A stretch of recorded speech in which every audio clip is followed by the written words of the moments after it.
ছাদ বাগানে যখন আমরা বোগেনভেলিয়া গাছ করি আর গাছগুলো যখন খুব বড় হয়ে যায় দেখতে খুবই ভালো লাগে।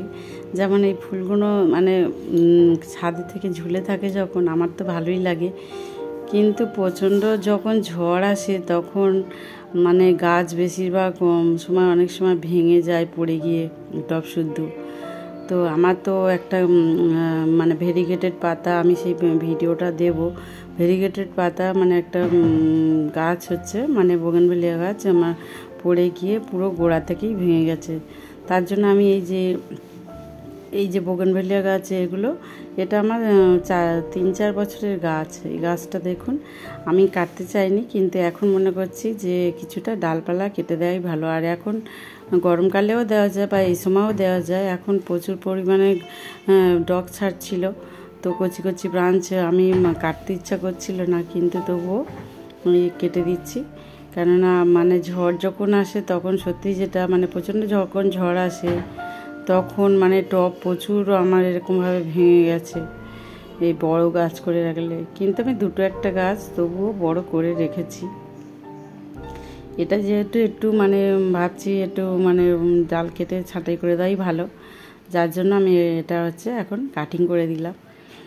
তো এই মানে এই বোগেনভেলিয়া গাছ মানে সহজেই তো এর হয়। আমরা যখন নার্সারি থেকে আনি কত দাম দিয়ে কিনতে হয়, কিন্তু এই ডাল পুঁতলেই যে সহজে হয়, বৃষ্টি জলে পুঁতে রাখলেই মানে গাছ হয়ে যায়। তো আমি এই গাছটা থেকে অনেক গাছ করেছি। আমার ছাদে যে এত গাছ আছে, এই গাছটা থেকে অনেকগুলো গাছ করেছিলাম আগের বছর, আবার কারো মানে অনেকে দিয়েছি। তো এই যে ডালগুলো দেখছেন, এই ডালগুলো আমি না মানে ফেলে দিয়ে আমি এখন পুঁতে দেব। গাছ তৈরি করতে তো বেশ ভালোই লাগে। আর এই গাছটা আমার, এই যে বোগেনভেলিয়া গাছটা দেখছেন, এটা আরও প্রচুর পরিমাণে ফুল হচ্ছে শীতকালে, কিন্তু এটা 1 বছর আবার তোলাও হয়নি গাছটা।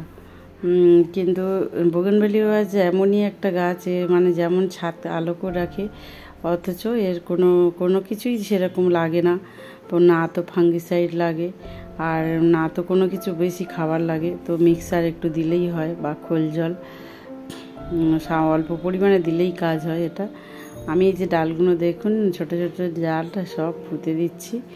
হ্যাঁ, এগুলো এবারে নতুন চারা গাছ হবে। ডালগুলো ফেলতেও মায়া লাগে, যেহেতু গাছ হয় থেকে। তো আমি পুঁতে রাখলাম, যদি কেউ নেয় তো মানে আমি দিতে পারবো। তো এইভাবে আমি আগেও গাছ করেছি। তো যাই হোক, বোগেনভেলিয়া গাছের মানে এই যে দেখুন, এটা হচ্ছে আগের বছরে করা, সেই আমি নার্সারি থেকে আনা গ্রো ব্যাগেই বসিয়েছিলাম। তো আমি এখন কেটে দিচ্ছি, এটা কেটে আর এটা হচ্ছে আবার ছোটো ছোটো করে টুকরো করে কেটে বসিয়ে দিচ্ছি, যাতে এবার গাছটা আমি অনেকদিন তুলিও নি, খাবারও দেওয়া হয়নি। যাই হোক, এই ভিডিওটা এই পর্যন্ত হচ্ছে আমি রাখলাম। তো ভিডিওটি যদি আপনাদের ভালো লেগে থাকে তো লাইক, শেয়ার, কমেন্ট করবেন আর পাশে থাকবেন। আর আমি যে ভেরিগেটেড পাতার গাছটি যেটা ভেঙে গেছে, সেটা আমি পরের ভিডিওতে আমি দেখাবো যে কিভাবে গোড়াটা ভেঙে গেছে।